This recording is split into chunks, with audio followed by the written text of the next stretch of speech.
happen all the time. The question is, how do democracies respond to those scandals? And what will it mean for the wider region? I think one of your children has just walked in. I mean, shifting sands in the region. Do you think relations with the North may change? I would be surprised if they do. Pardon me.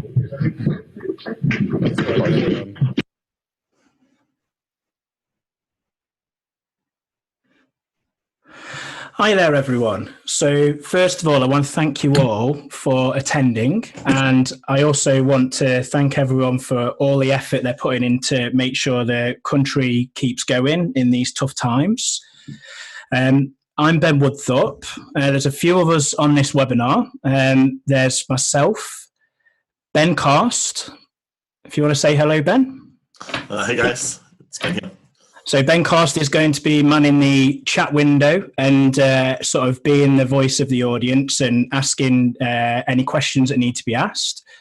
I've also got Ed Tillen. Ed, do you want to say hi? Hello. So Ed again is going to be the voice of the audience looking at the chat window, and I'll explain how that works in a bit more detail in a bit. He will play a bit of devil's advocate and ask questions as well, and also answer questions on the chat window directly. And I've also got Mark McKenna, who with myself is going to be presenting, and Mark is really our resident Teams expert. So if you want to introduce yourself, Mark. Hi, guys. Brilliant. So you've got to bear with us a little bit with this. Normally when we do these webinars, we are doing this from the same location. At the moment, we're all in different parts of the country. I don't know if any of you have experienced, similar issues working from home as that video we put on a little bit ago, the guy doing the BBC interview and the, kids walking in. It's challenging times to say the least. So just bear with us if we get things a little wrong on here, but we'll try our best to, get as much help to you as possible. So going to have a little bit of a talk about the content for the webinar. And how we're going to run this is, I'm going to talk a little bit and sort of introduce things. Mark's going to do a little bit of a demonstration on the software, so you'll see how it works. And all the way through this, feel free to use the Q&A window, which I'll come back to in a moment, to ask any questions, and we'll try our best to react to that. So the sort of the main things we're going to look at is we're going to have a bit of a look at using the chat window, within Teams. And we're going to show you things like app mentions, Giphies, all sorts of things in just the normal text-based chat. We're going to show you a really, really nice feature, Mark, isn't it? That Meet Now. So, a bit like a water cooler moment. If you're all sort of sitting around and, a bit bored at home, well, not bored, but isolated and feeling a bit sort of you need to talk to someone, you can just click a button, can't you, Mark, and everyone involved up with that. Yeah. And we're also going to show you some video call tips, blurring background, all sorts of things around video calls. Then we'll probably have a little bit of a break at some point as well, because I've got some extra tips to show you. I'm going to show you scheduling a meeting, so you can have something a bit more formal for a meeting, i.e. a voice call meeting or a video call meeting. I'm going to show you something really, really cool where you can actually share desktops. So let's say you're all working from home and you're, maybe you do stuff to do with, manufacturing or whatever, and you're all logged into the system and you've got a question about an order. Well, rather than sort of saying, that order on blah, blah, you can just share your desktop and talk about the same thing. It's literally like you're there at someone's computer. Really useful, that. Going to show you how files kind of work, and then we're going to show you tabs. And at that point, we've got a little bit of a Brucey giveaway with some further resources that we're going to build, and we're going to show you how to add that in as a tab into your Teams software, so you keep up to date with tips and tricks from us. So how you get involved? Somewhere. It depends. Some of you might be using this from a phone, a tablet, or indeed it might be on a PC. But somewhere on the window, you'll have a button that says Q&A. Click onto that, and that's your place to ask questions. Do bear in mind, if I just tell you how many people are on this webinar, right now, there's 271 people watching this live. So the idea that we'd be able to answer every single question there and then, we just, even though there's 4 of us, we're just not going to be able to do it. But if you ask questions every so often, me and Mark will chime in with Ed and also Ben. They'll also, if you're asking loads of questions about certain things, butt in and tell us to shut up and actually ask a question for you. But we will get to those questions. And anything we can't answer in the webinar, if it gets asked a lot, we'll do some videos, or we'll do some kind of an article to send out to you.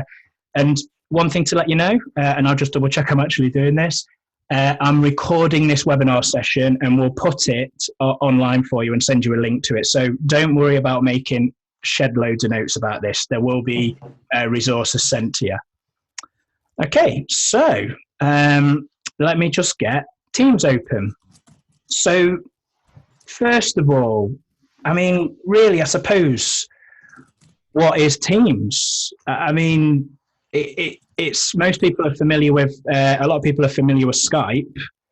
I mean, correct me if I'm wrong on this one, Mark, but Teams really is Skype on steroids with loads of other things to help you work, really, isn't it? It is. It's a meeting place for your team when, like in these times, you can't be together. So you can come on to this area and do most of the things you would be able to do as if you were in person. So you'll be able to chat to people via the chat area, share files, have impromptu meetings, have scheduled meetings, and it's all handled with the one piece of software. Yeah.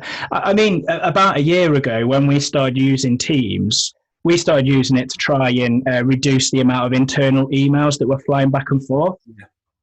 We had a week where we just banned emails, between each other and had to go with Teams, and you just seem to get a lot more work done. And we're showing you Teams on a computer, but you can also get a web-based app, and you can also get an app on your phone. Quite often when we have our catch-ups, most of us are using our phone version. The catch-up, aren't we? So the quality's really good on pretty much every device that I've tried. I've got an Android phone. I've used the tablet. I know Ed's got iPhone and he's got Apple products, and they all work really well. Yeah, I mean, you've got the obvious thing. I mean, before we started this webinar, we had a quick catch up on Teams just to make sure we're all prepped. I'm walking around the house with a baby screaming in the background, and because everyone's working from home, and you've got the pressures. But having that phone and being able to do it without being landlocked to a computer can make life a lot easier. Brilliant. And Mark, do you just want to, one thing before we get into some practical examples, without going overboard, can you just give a rough gist of the fact that Teams is actually kind of backboned with SharePoint, and a rough idea of what that is so people can understand, the connection?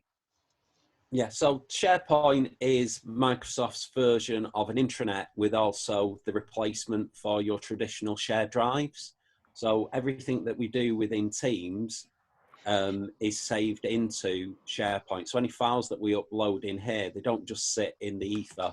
They actually go to a structured area within SharePoint. So it's like putting it into a network drive, as opposed to when you share files via email, and then weeks later you think, oh, I need that file that someone shared with me, and you have to go frantically searching for it. Yeah. It's a lot easier through Teams and through connection with SharePoint. That's a really good point, because I suppose what you're saying there is as soon as you start flying files around in chats, it gets backed up to SharePoint, and then you get all of the benefits of SharePoint backing it up to like 5,000 versions, haven't you? And all sorts of stuff around that. All your versioning, you can set alerts up so these files actually become live files that can be worked on. You can be kept up to date as to when changes are made on them. So the possibilities are endless. Brilliant. Look, before we're going to start getting into some practical stuff next, because that's a lot of chat so far without actually any action. But before we do, Ben and Ed, have any questions that we need to sort of look at come through yet so far? I think there's one thing that a couple of people are worried about, which is the screen is a little bit blurry, I think, on the webinar at the moment, but I don't think there's anything that can be changed. It's probably just to do with the amount of people that are on the webinar. At the moment, it seems to sometimes get a bit blurry and then gets a bit sharp again. But, Yeah. So look. What I'll say on that is, if you've got a blurry screen, that can be dependent on. I mean, I've luckily got a fairly decent-ish internet connection here, but if your internet connection isn't great, Zoom might be making it a bit blurry, so it continues going on. This is all being recorded. It will be put on YouTube. It will be put on a website, which I'll talk to you about later on. So you'll be able to go and watch this whenever you want. You know, this isn't your only shot at seeing this. So we will get a recording out to you. Shall we crack on, or is there anything else we want to look at? Or And Mark, if you can turn your volume up a little bit. Turn my volume up. Hang on. How's that? Is that any better? Oh yeah, that's good. that? Do you know what? That's a polite way of saying I'm a big mouth. yeah, I love you all too. On that note as well, I think most people have confirmed that they can hear us quite well. There's a couple of people that seem to have issues hearing things. So if you're not hearing anything, or if you're struggling with the sound, then yeah, it's to do with your own microphone. Because yeah, everything you can't seems to hear be what you're saying, then, can they? yeah, indeed. But yeah, there seems to be some people struggling with some of the audio settings. Okay, so we'll be obviously recording this, and do you know what? There's a thing to look at. Actually, maybe we do a tip video after this about audio settings on computers, which I've found a lot of people have been confused about that when talking to them on LinkedIn, etc. But anyway, should we get cracking and have a little bit of a look at the chat side? Shall I roll over to Mark, and I'll be a little bit quieter now. Okay, have you given me access? I'm going to give you control just now. So you go ahead, Mark. If you want to talk us through some of the chat, and maybe if Ben and Ed can, chat back as well, so there's a bit of a flow. Okay, so when you make a team, the default that you get is this chat stream called General. And if I go down to the bottom here and I click, I can then put Hi Team as an example, press Enter, and then that goes into the chat stream. Obviously, because I'm remote controlling, it's coming up as Ben rather than myself. So everyone who's a member of that team will then be able to see that chat. And then they can reply to that chat if they wanted to, using the reply. We can also make it a bit more fun. We can add things like emoticons. We can go on, and as you can see above, we can add GIFs in. So when you go to the GIFs area, there's a search bar at the top, so you can search for something within there. So give me an idea of something to search for, Ben. Oh, that cat video looks quite funny there. Can you see second one down on the left? Let's just add that one in. And one thing to mention about this depends on your organisation settings as to whether this is available. I mean, some places will turn this off in your tenant, the idea of being able to do emoticons and GIFs, but we find, especially if you're working away from each other, sometimes a little bit of banter can be quite good. I mean, one of the guys in the office, he almost exclusively talks in GIFs. You know, I'm worried about him if he actually types text, but it does kind of make sense. Brilliant. And Mark, could you just tell us how you got to that team and that channel as well? Because obviously I was already on that at the start.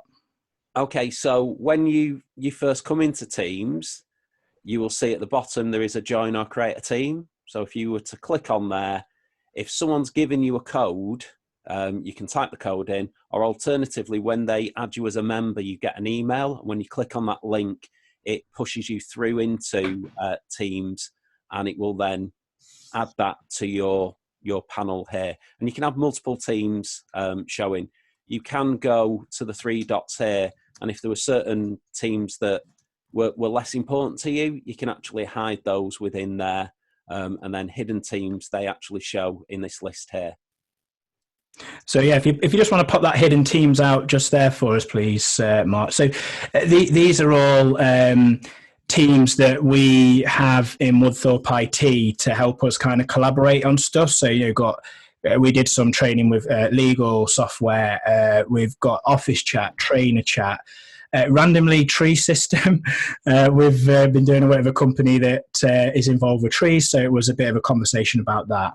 So you can have as many teams as you like, and later on we'll probably have a little bit of a discussion around strategies around what team should you create. There's not really a proper answer to that. It's down to you, but you've got to be kind of careful of creating too many, really. But we'll talk about that a bit later on.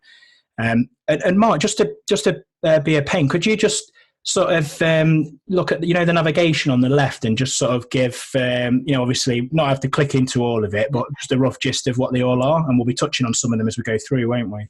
Okay. So the teams area that we're in now, you invite members to it. So everybody who is a member will see what you're putting in here.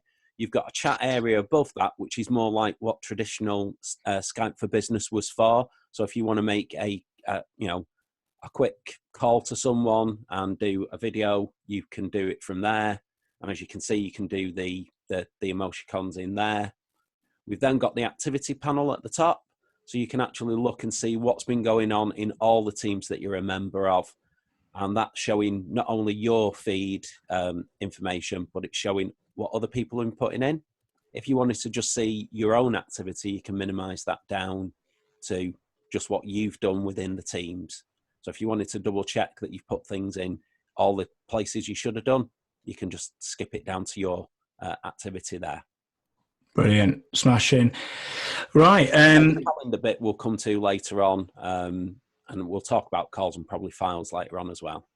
Smashing. Ben and Ed, could one of you type a few things into the Remote Heroes Working From Home general channel, just so we can see some chat coming in?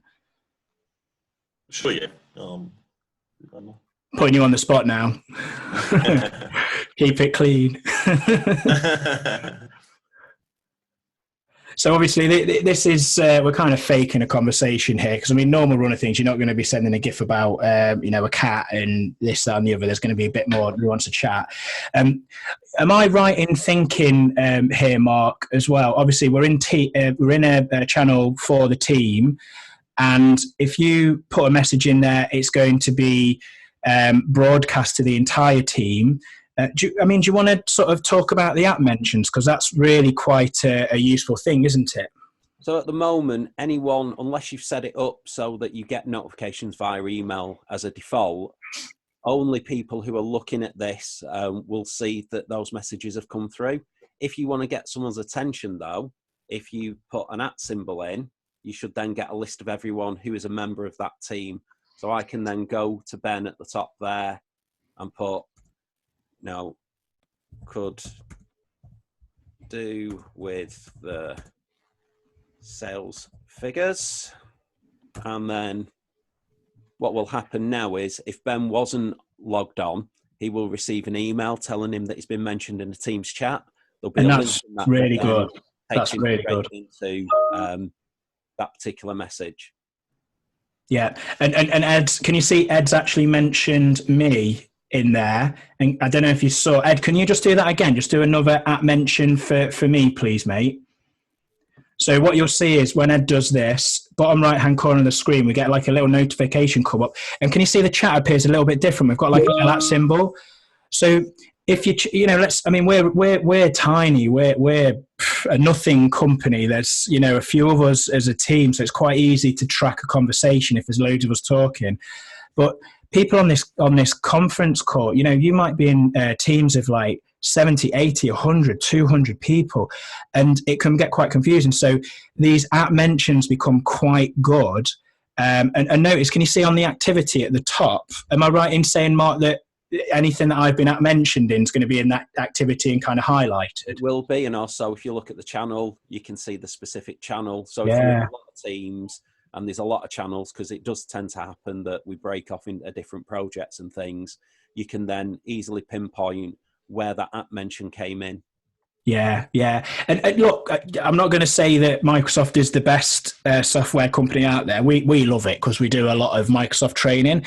They don't always get it perfectly right when they build stuff like this, but they really are plowing money into this, and they are putting a lot of effort into making it right. And even in the short period of time, I think it's been going for about 3 years, that the changes they've made have all been, in my opinion, been improvements to the usability, haven't they, really? Definitely. They do listen to the online forums for all the 365 products, and yeah, think things do improve greatly, over the weeks and months. It's not having to wait until a new version of software comes out. They're constantly improving it. Yeah, no, brilliant. Sorry. There's a bit of a theme of questions here going on about how do we create a team in terms of how do we put people into that team? Can we invite people from outside of our organisation to be part of the team? And how do we see the team members that are actually part of the team? Right, okay. So do you want to answer that? And I don't know what our org settings are on the guest stuff, but do you want to answer it, Mark, and we'll see if we can invite someone maybe? Yeah, so depending on what your organisation's set to, I think the default used to be that it was only internal people, but I think they changed that recently so that you can invite externals with everything that's going on. If you go to a team and you press the three dots there, you'll see Manage Team. Do you want to invite me? We'll use my Gmail account. We'll see if we can invite me because that'll be external. I've brought the thing up there, so you just simply press Add Member. If you type in your external Gmail account, Ben. So Ben Woodthorpe. This will show you how long I've had my Gmail account for. Here we go. Can you see it comes up saying that? Add Ben Woodthorpe at googlemail.com. If you click onto that, I suppose, add as a guest. And then press Add. Now, if it was an internal person, the default is that they get added as a member, but you can then actually go in and make them an owner so that they then can add people in and do all this kind of stuff that we're doing here. Yeah, but this is really, really important. This particular team we've set up as an org-wide team, so everyone in Woodthorpe IT is a member of this team, but you can do different types of teams where you can invite people, it can be private, public, whatever. The guest people, they can't do as much, can they? They get those limitations. What are they, Mark? I can't remember, to be fair, off the top of my head. So they can only access things in like a read-only format. So anything that we would upload, they wouldn't be able to then make changes to, like members could. There is a setting in the background that if you can get it changed, you can actually give them higher privileges. But the default is that they're pretty much kept in the loops, so to speak, but they can't do too much. Do you know what? For my mind, that kind of makes sense, really, because, if you were, let's say, if we go back to that tree system team that we were talking about, that's for one of our customers. We might want to invite one of our customers into that team, but really we only want them to be looking at communication between us to chip in and get involved in any, maybe a desktop share if we've got to demonstrate something or answer a question, or maybe a video conference. You're not necessarily going to want them to see and edit files, for instance. And no. I suppose because it's all backed on SharePoint, you could always, and again, look, I'm going a bit out of scope for this. I'm going a bit beyond what we were aiming to do for this here by saying this. Correct me if I'm wrong, Mark, but you could go to SharePoint, change the document library settings on sharing, and still share that set of files to the customer anyway, couldn't you? Yes, you can. You can change on an individual SharePoint site the abilities of a guest user. Yeah, brilliant. Right, does that Ben and Ed? Do you think that answers what they were asking, or? I think so. There was.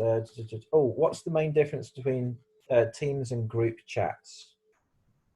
So, if you're having a chat and you just invited loads of people into that chat, what's the difference between doing that and having a team? Why would I need to set up a team when I could just chat to loads of people?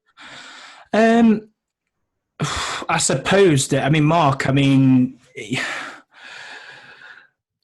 you could do both, couldn't you, really? But I suppose Teams more organised and you can have multiple channels within a team rather than a chat just being... So do you want to just show everyone a channel, adding a channel into a team? That might help. So in the team, we've got this general one that we get. If I go to the three dots here, I can actually click on that and I can add a new channel. So let's call this one Q&A or something like that. Go on, you do the typing, I'll do the clicking. Hey, look at this. To me, to you, to me, to you. Q&A. Except, can you see you've got here's something you wouldn't get on just a group chat.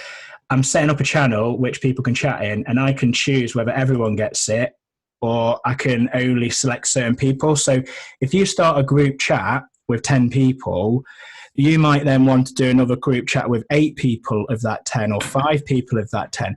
It gets quite hard to manage, whereas you could actually define a particular stream of, this is what we're talking about, these are the people, a bit more formal, shall we say. I'm going to push this out to everyone's channel, and if I now click add, can you see now I've got a channel called General, I've got a channel called Q&A. Suppose really to long-winded way of saying it, you can do what you're saying, but it depends how nice and tight and organised you want to be, really, and how you want to put the flow through. I mean, in any kind of training we ever do, sometimes there's a right and a wrong way, but quite a lot of the time we prefer to say, find the right way for you. Yeah, I'd second that. I'm just thinking from my past experience. I used to work for a council, which is a massive organisation, loads of teams, departments, all that kind of stuff. And this would be really good if you're in a big organisation. You create a team for each actual team where you put your sort of more formal stuff, but you can still just have your chats as well with individual members of the organisation, or with just a couple of members of the organisation without actually setting up a formal team. So it depends on your organisation how you want to do it. But if you formalize some sort of structure of how you're going to create your teams, then that's where all the sort of formal stuff can go, and then the more informal stuff can go in the chat. No, do you know what? That's a really good way of putting it. That is a really good way of putting it. Brilliant. Shall we? There's a few things that we've not looked at attaching files in the meet now. Shall we have a little bit of a look at that and see about if there's any questions that come up as a result of that? Have a quick break for some tips and then crack on with the next bit. Do you feel good with that, Mark? That's fine. So at the bottom, if you want to share a file with someone, traditionally you would have emailed it to them. And the problem with that is you've then got your copy and they've got their copy. Whereas with Teams, you can just drag and drop a file in, or you can use the little paperclip at the bottom. So Ben's at the moment just finding a file that he wants to add in to this. There we go. Any of them Excel files, if you wanna go for it, Mark, on the right. Trying to drag and drop it's been a bit. Oh, do you want me to do it? The technology. We have the technology here. Drag and drop up there, and that should then upload that into the chat stream. So once it's uploaded, not only is it in the chat stream, but it's a live document, which means that multiple people can edit that file. And here we go. Look at this. So these are actually from our Excel. These are example files from our Excel course. So, Ben Cast is an absolute ninja when it comes to Excel. So it might be I'm asking Ben, can you have a look at this file? Is it any good for the lesson on if? So number one, he's going to get an at mention, and also at mentions it could be at Ed Tillen. Can you see you can do more than one at mention? Can you also do the whole team as well? Oh, I didn't know that. Go for it. How'd you do that? Hey, every day's a school day. Team. And there we go. So then it comes up with the name of the team. Wow, that's brilliant. That's really good. And look, I put it in there. Do you want to carry on? If I maximise this out for you, Mark, and then you can explain what you mean about how the files go. So the files themselves go into SharePoint as well as going into the chat stream. When the file's uploaded, you can then open it either directly into a browser. You can edit it directly in Teams, which means that you're not having to switch between Teams, logging onto Excel Online, or having to go into Excel itself, do file and open. You can just work on it through the Teams area, and multiple users can actually be working on it at the same time. So if I click over here and type something in, and if one of the guys, Ben or Ed, if you want to then try and go to the same place and make a change yourselves. So, I mean, while they're doing that, this is something called co-authoring. And if you start using, if you've got Office 365, I mean, I know we're here to talk about Teams, but if you start using your OneDrive and go in and open files in the online version of Office 365's OneDrive, you can all work on documents together in the same way as this. Hopefully, Ben Cast or Ed will just type into one of these cells any moment. And if I'm right, it does come up and actually say the user, doesn't it? That's actually typing. What I might do is I'll try on my second screen. I've got the Teams software open. You got your Teams, right? Okay. And while we this is the joy of live TV here, everyone. While here we go. Can you see everyone's kind of typing away? BK, that's Ben Cast. We've got ET down the left. Hey, look, there's a race on it. Look at this. Who's going to be to the finish line first? But what Mark was saying earlier on, so you've got this ability to co-author, which is, I mean, insane good, really, when you think about it, because we could be on a voice call, all looking at the same spreadsheet, all making edits, and all working together. And that's really hard to do in an office environment. Yeah, you could be sitting at home in your shorts and T-shirt doing this, you know. But what Mark was saying before is, this file goes into the chat stream. You can live edit, but also it goes into SharePoint, which means it goes into the Files tab of Teams. So as soon as you're talking about a file, it's actually stored into the team, isn't it, Mark? It is. So if I go back to... So we click close, don't we? There we go. No, we don't have to, because it live saves. Oh, look at that. So, brilliant. As well as it appearing here, obviously, as we start talking and chatting some more, that if file is going to move further and further up the screen. So just like when you've got a file that's been attached to an email and you want it 3 or 4 weeks later and you have to go searching for it, we don't have to do that with Teams. In here, we can simply just go to the word files at the top. And then any files that have been uploaded, you'll actually see them in this list. And we can sort, A to Z. We can look at modified and go in there and filter down to a specific date that the file was uploaded. I mean, there's a very simple thing kind of in principle we're saying here, but in actual fact, this is massively sophisticated, because what we're saying now is, imagine, let's say this was emails. If you emailed a colleague a file, they get a physical copy of that file. So you end up with, you email them the file, there's the copy in your sent items, they've got the copy, there's a copy stored on your computer. They probably then make a change to that file, resend it to you. So they've got a copy in their sent items, you've got a copy in your inbox, you probably resave it over onto your computer. If you do it in Teams, just by talking about it and working together, it's like all the attachments are lumped into one place and you all see the same thing. So, and when it's in there, because it's in SharePoint, Microsoft have got it backed up, and you get up to 5,000 versions, don't you, of changes that you've made, in this, Mark, if I remember rightly. Yeah, you do. Yeah, so just through collaborating, rather than, I mean, because when you think about emails, it's a very unnatural thing to do. I mean, I know we're all used to emails, and this is much different, and this feels unnatural at the start, but what we're doing here is, rather than actually back and forth on emails and that becomes our task, we are chatting and focusing on what we're doing, and then this just looks after all of the where are the files and how do we work together. It's when you get used to it, I think it's a much better solution long term, really. It is. It's more intuitive because you're used to finding files on your network. This is exactly the same as that, rather than having to search back through emails and find where this one is. And then sod's law, you actually open what you thought was the most up-to-date one, and it's well out of date. Yeah, exactly. And I can't remember the amount of time, I can't think of the amount of times where I've been on site delivering a training course and we've been talking about something we need to work on, maybe we're during the office or whatever, and we're chatting away, and it'd be like, have a look at that file that we sent. Rather than me having to go to my emails while I'm on the phone, I just open Teams, go to the stream, open it, or I might even, rather than being on the phone, I might even be on a video call. It depends where I've got internet where I am, but it's so much more fluid.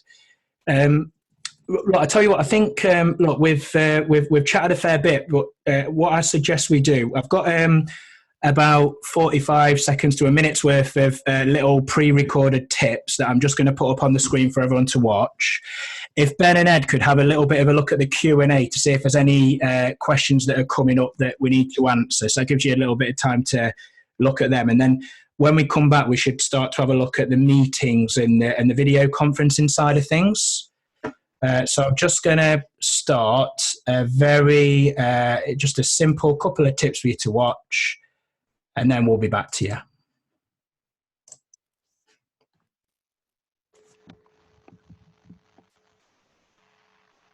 Hello, I'm Woodthorpe from Woodthorpe IT Solutions. Really quick 30-second tip for you here. When you're in Outlook, if you type something into an email which is all uppercase, you leave your caps lock on. Very quick way of sorting this out is to drag over the text, Shift F3 on your keyboard, and can you see it will cycle through all of the different permutations of case. So if it's all uppercase, drag over, Shift and F3, and can you see it will change the case. Hi, Ben from Woodthorpe IT Training. Really quick trick in Excel. If you need to see all of the formulas within your spreadsheet, you go to the Formulas tab, and then roughly 2/3 along, there's a button here called Show Formulas. And if I click onto that, what you'll notice is, if I just quickly zoom out, every single formula displays as a formula. If I click on the same button again, so Formulas tab and Show Formulas, can you see it reveals the answers? So if you inherit a spreadsheet from someone and you don't know what's going on, really quickly, you can reveal what's going on behind the scenes. Right. So, Ben and Ed, is there anything we need to sort of pick up on the questions at all, or a theme that's coming along? I think there's quite a lot of different questions that I don't see any major themes. So I think it's just trying our best to reply in the background. I think some of you have working our way through them. Brilliant. Okay. Like, what's an app bot? That would be a random one because I have no idea. So, I mean, I can answer that not in relation to Teams, but do you want to go for it, Mark? No, you go for it. You go for it. So we've not with Teams, but I've been for our website, and I look, this is something I'm kind of answering on the fly, and we'll look into this a bit more and put something a bit more formal in place for this answer. But away from Teams, you get on a website, you'll go and there's a chat button and you click on it, and sometimes it's a live person and sometimes it's very clearly a bot. Well, you can have that kind of thing inserted into Teams. So you could actually have, and Microsoft used to do this actually, I can't remember what they called it. They actually built a bot to help you understand Teams. And I think recently they've retired it. I can't remember what they called it actually. And it tries to use like natural language processing and try and answer your question from a bank of answers. That won't be the only application of it, but that's kind of the idea. And I think they also have developed bots whereby, say for instance, you would include a bot in your team channel and it might be a scheduling bot. So you would maybe do an app mention to the scheduling bot and say who you want to invite, and then it goes away and does all of the scheduling for you, as an example. It's not just Microsoft bots, it's also, there's third parties that do this as well. I must admit, correct me if I'm wrong, between all of us on the panel, I don't think we're massively hot on that at the moment, but that's something if it is a big thing, we could look into and come back to everyone on. Yeah. Yeah, that right. Okay, so that's what I believe it to be. If that is something that you want to know more about, feel free. I'll put this on the screen actually, and I'll put it on the screen at the end. Feel free to, if you've got any questions that weren't answered by the webinar, I'll put this up here and I will show this again at the end of the webinar. There's our main email address. Make a note of that. If you do have any questions, feel free to drop us an email. I will show that again a bit later on. And obviously this will be in the video recording so you can pick it up. But yeah, I think we should... let's get back to I think we've got one main area to look at, which is really meetings and video call and sharing desktops, etc., isn't it, really, other than tabs? So do you want to have a little bit of a look at the Meet Now function, Mark? Yeah, so obviously we're doing all this talking via text. A lot of us probably get to a point where you think we just need to talk and speak face to face. So rather than having to go somewhere else, we can just go down to the little video camera here and do what's called a Meet Now. And then what will happen is we'll get this icon that comes up here. And you can see before we even get to the meeting, I can turn the video off or on if I want. I can give it a name. So what do you want to call the meeting, Ben? Much for it. Hey, by the way, nice to see you. Just I'll give you a view of my lovely 1970s house that's we've moved into recently. There you go. There's a nice little step ladder in the corner, and there's my microphone. So you can you can see it's not a perfect office here. What should we go for a snappy title? Let's chat about the God, I can't type. Price of fish. Yeah. So go for it, Mark. If I press meet now, then that will start the meeting, and then I'll jump on the meeting on my end, and I'll have my camera off. Oh, look, everyone's shy about putting the face on it. Put Shrek on it, but no one else is going. Now, in fact, what I'll do is I will actually come off the meeting minute. Just remember to mute your microphone on Teams. We might struggle a little bit with this because we are actually doing a webinar that uses the microphone for Zoom, but we're also doing a Teams meeting, which is going to try and take over the microphone. So, this is why we're muting ourselves as we have a go with this. Yeah. So obviously Ben's give you a bit of a demo of his house, but if you didn't want people to be able to see where you are, you've got the 3 dots here. You can then go in and you can actually blur the background. So now you can't actually make out Ben's house. You can roughly see what's there. Another cool feature that they've just added in, you can actually put on live captions. So if Ben was to start speaking... Oh, dear me, this is going to show you how bad my English is if it can't pick it up. Oh, my microphone's muted, so it's not going to be able to do it. That would then show us the words that Ben was saying, so I'll turn that off. I mean, live captioning doesn't work with my northern accent. I'm telling you, it's terrible. You can actually record the meeting as well. So quite often when we have the catch-ups, because of scheduling, some of us can't make the meeting. So Ben will record the team catch-up, and then we can always come and watch that at a later date. So if I press that now, and disclaimer telling them that the meeting is being recorded. So if which is good, really, isn't it? Making people aware that they're actually being recorded. As well, is this a benefit? Correct me if I'm wrong. If we are in a team rather than actually being in a group chat, when you record the meeting, the recording of the meeting goes into the channel, doesn't it? Rather than, yeah. So this is one of the big benefits of straight to streams. Yeah, brilliant. Right, smashing. Let's come off of that. So when I end that will then show that meeting took place in the chat stream. It's showing me that recording has stopped and it's being uploaded into stream. So as well as having the meeting in here, I can go to stream and we can actually put those in as a channel. So it's a bit like having your own private YouTube for your business. Brilliant. Yeah. That's fantastic. And if anyone, like Ben or Edward have joined that, you would have seen their face, would have been able to talk to them. Oh, wait there, let me get rid of my Facebook notifications. There we go. And yeah, that takes a little bit of time for it to encode, but eventually you will see a video there, won't you? Yeah, you will. And you better click on that and play that, and it'd be like you were there. Now, obviously, if you want to do a more formal meeting where you want to set a specific date and time, you can go to the calendar. And then this actually links to your calendar as well. So when you come into here, you can see the calendar showing Ben's got it currently set to the work week, which is Monday to Friday. You can actually go on and set it to a day view or the full week. You can move from the current week just by pressing where the actual month and the year is, and you can move to wherever you want this meeting to be. Simply double click. And then it's just like doing it in Outlook. So, capture. Fingers getting to the wrong keys first. Capture meeting. And then you can add additional attendees to it. You can check all the people who are attending. So I can add Ben in.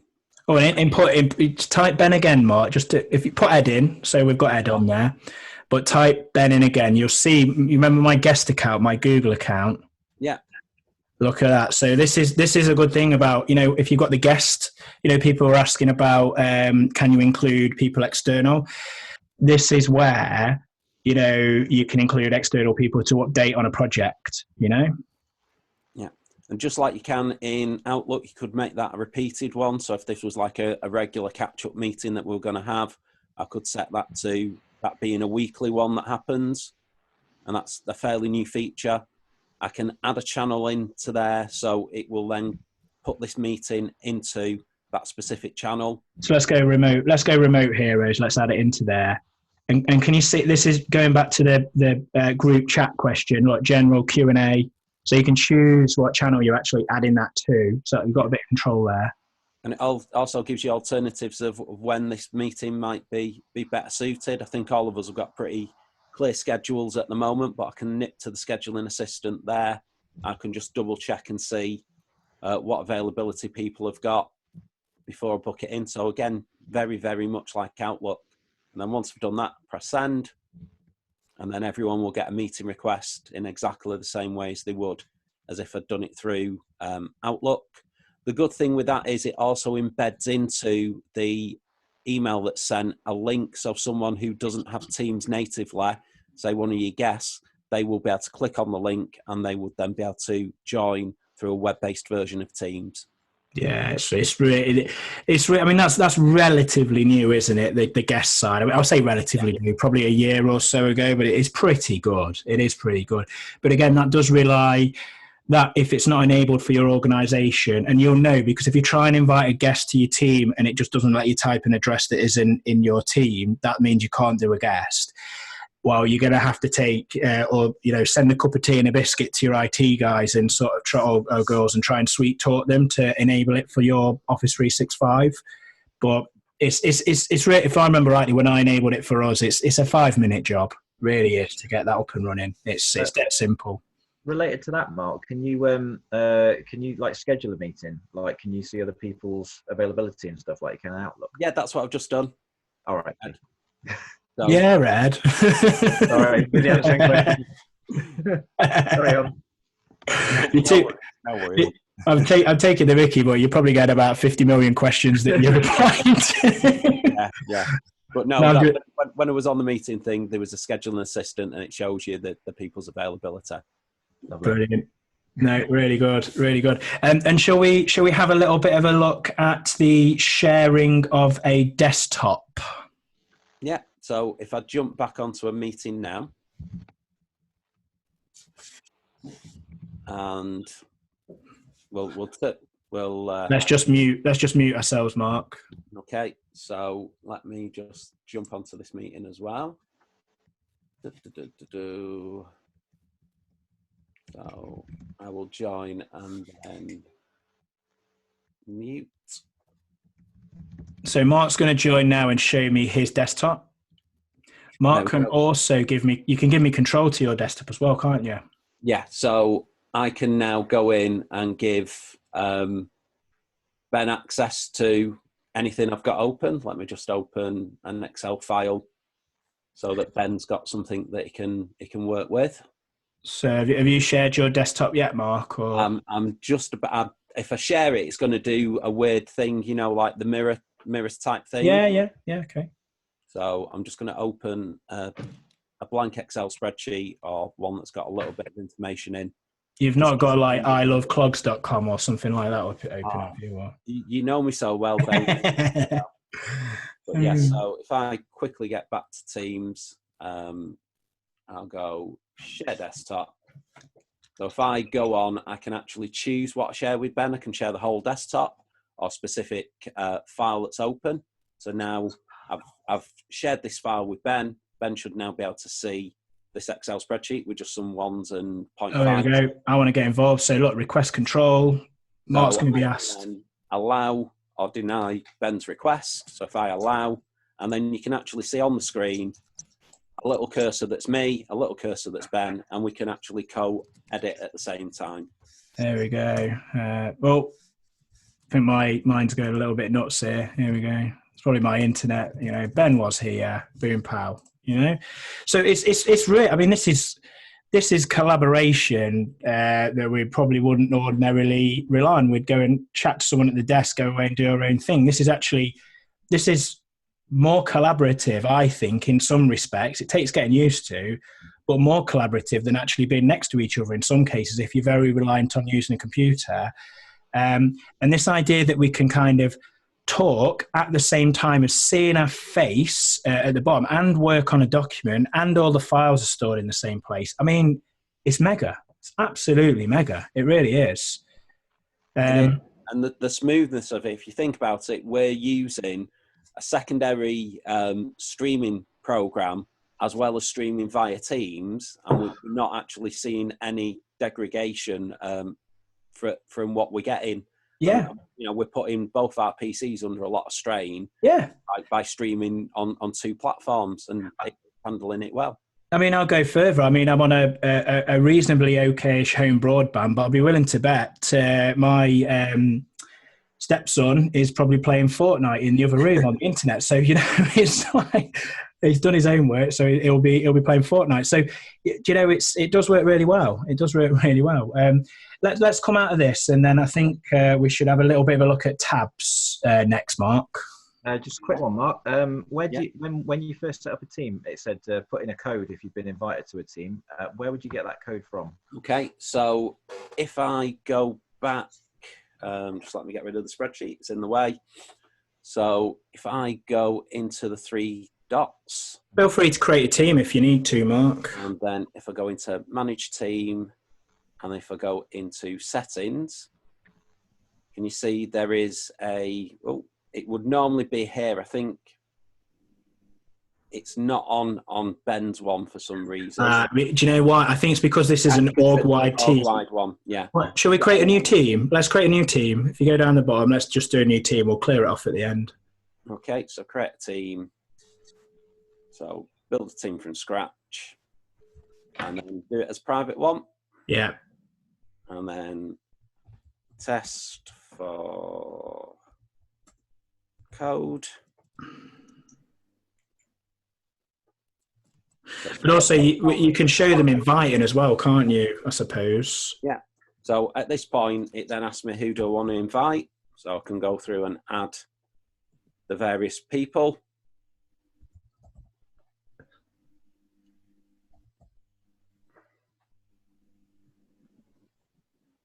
And at that point, they're all added as members, but I can go in and change their permissions at that point.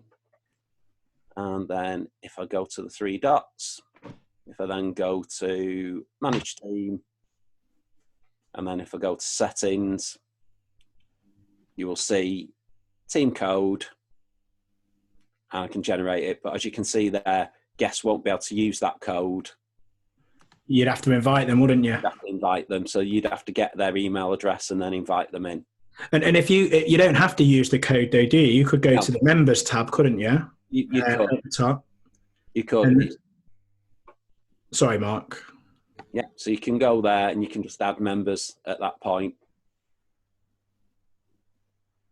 Brilliant. That's really good.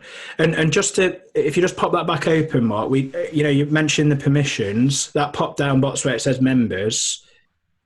So what's the rough distinction between an owner and a member of a team? So a member can use what's there, an owner can actually build new stuff. So a member would just be able to use the existing sort of channels and items that are there, whereas an owner can actually add new channels. Brilliant. And again, that's quite important in large organisations. I mean, in Woodthorpe IT, we're pretty free form. I don't really care because I mean we're training, so we're kind of figuring out the boundaries of what we can do. So I just say to people, add a team if you want. I've got no restrictions. I want you to kind of see what it can do. Whereas in a big organisation, you're probably going to be very controlled over who is an owner and who is a member, really, because I suppose you don't really want 50 people in the team being able to add their own channels, do you? No. Brilliant. No, that's really good.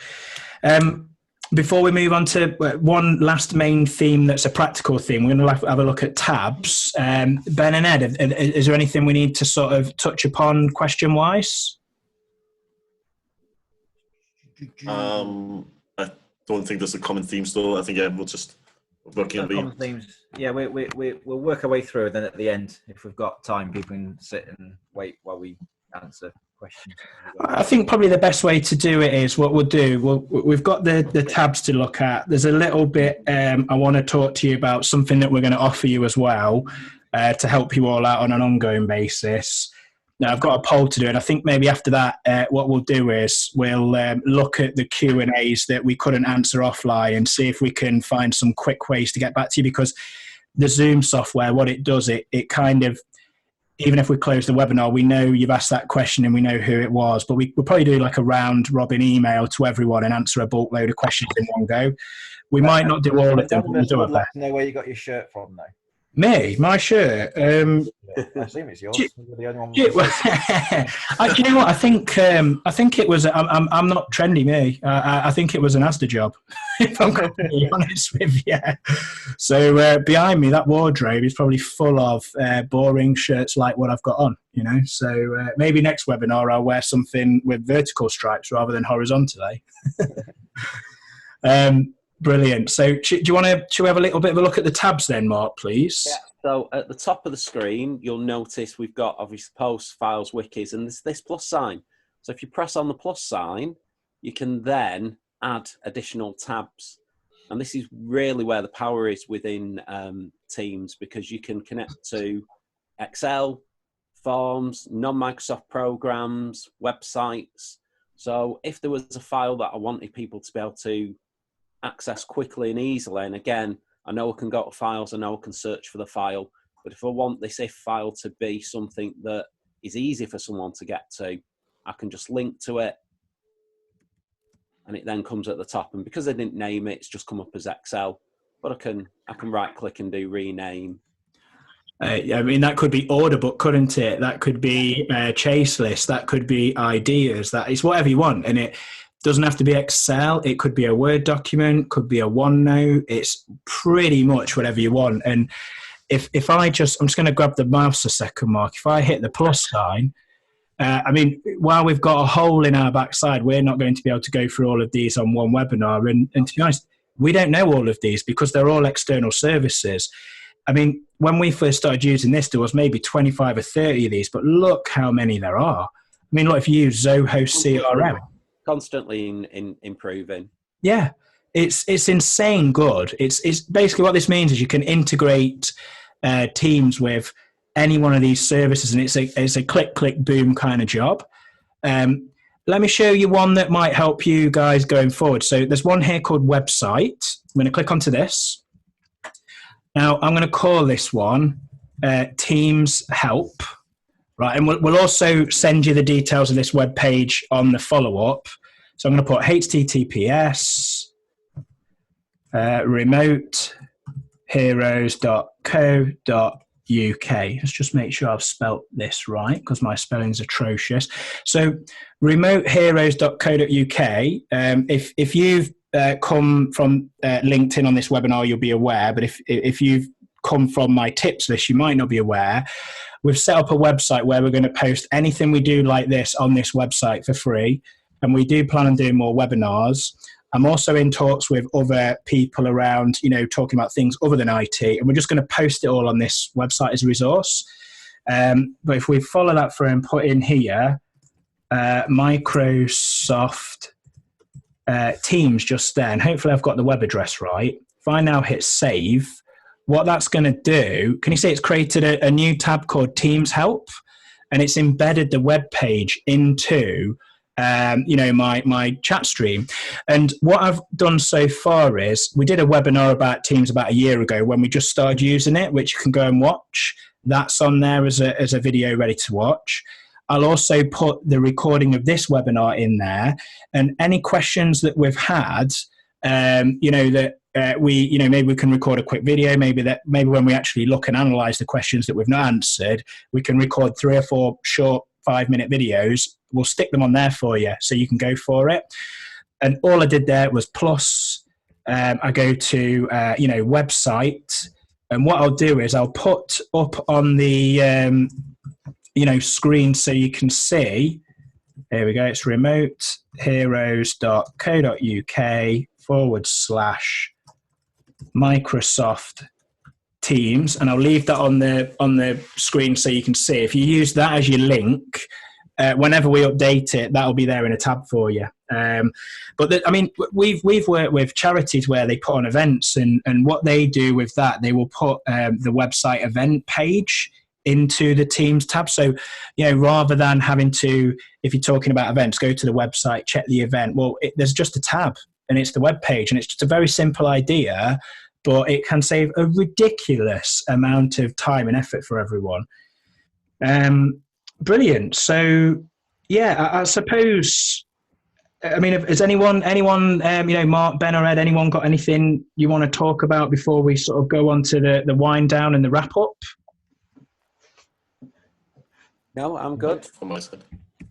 Brilliant. I can see our attendance is starting to drop off because I think we had about 270. We're down to about 210 people at the moment. So I'm conscious that I've jibbed on ages longer than we expected to and kept everyone talking. So we'll start to wrap it up. So if you do have meetings to get to, you can get to them.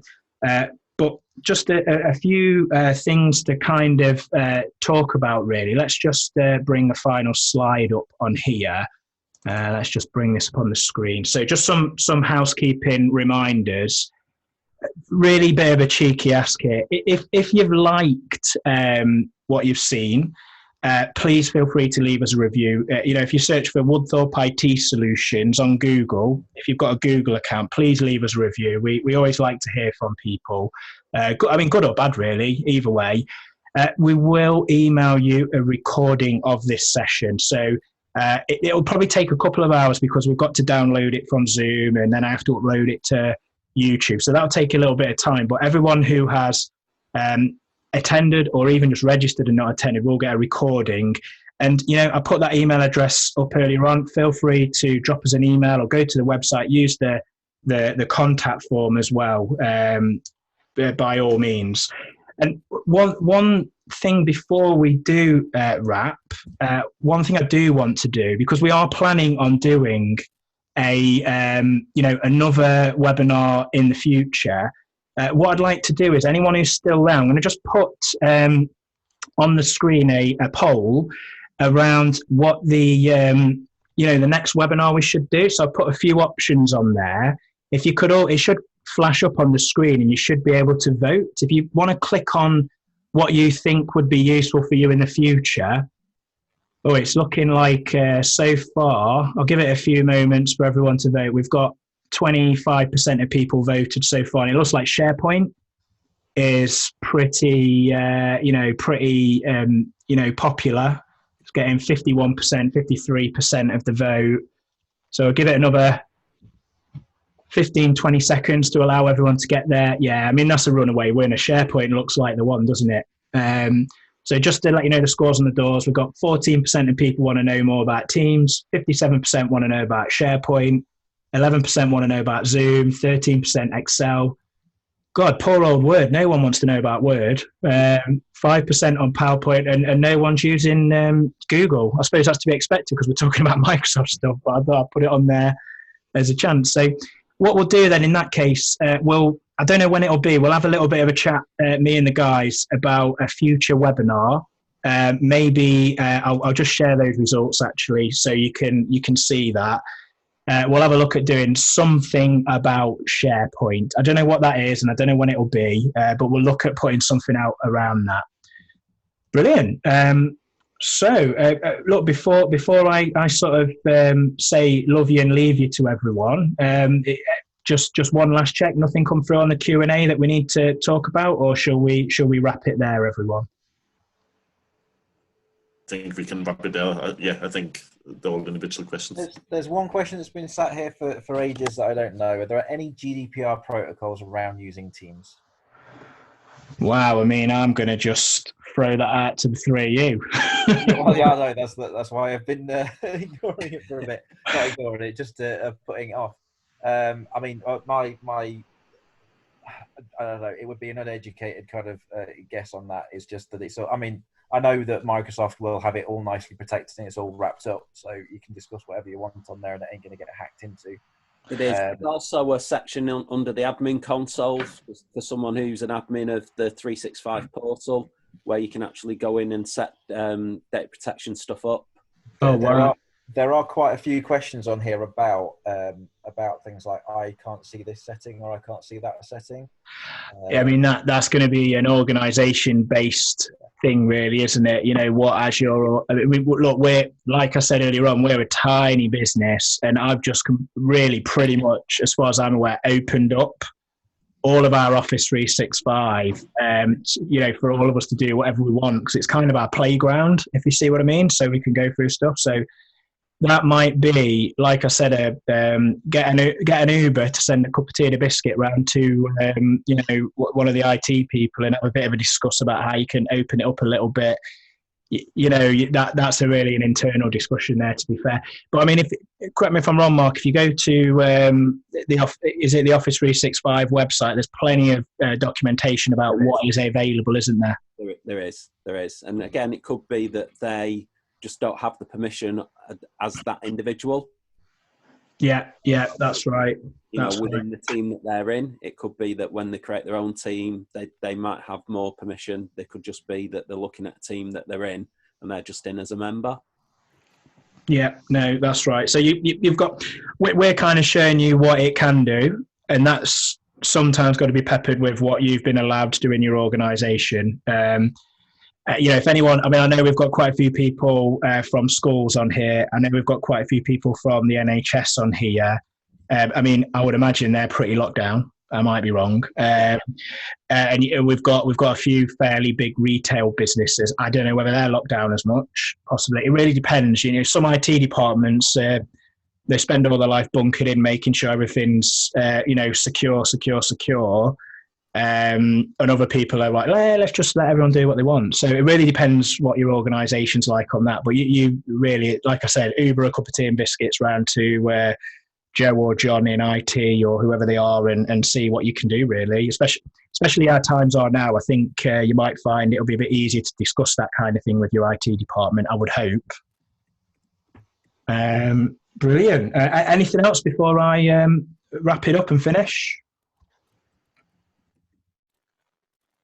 Good. Tumbleweed. A few more questions. Sorry, Ed? I'm just working my way through some more of these questions, so they'll all get answered in some way, shape, or form. I tell you what, I'm going to end the webinar now. Everyone, we will send a recording. We won't answer every single question individually, but we'll try and you know, come up with some answers and send you an email. Like I said, feel free to contact us at woodthorpeit.com if you have any further questions. Look, I want to thank everyone on this webinar, because everyone is either working from home, or some people are putting themselves in harm's way to keep the country safe. We've all got friends, family, you know, relatives that are, you know, maybe out doing something that they perhaps don't feel 100% safe about because times are tough. So I think from all of the team, and I think I'm not the only one here that wants to say this, but, you know, thank you very much for everyone, you know, keeping the country going, and you know, we can all do this, really. Brilliant. Right. So smashing. Thank you very much for attending. I'm just going to put a last little wrap up, and then you have a really great day, and hopefully you can all enjoy the sun a little bit. Take care. Bye. Bye. Bye.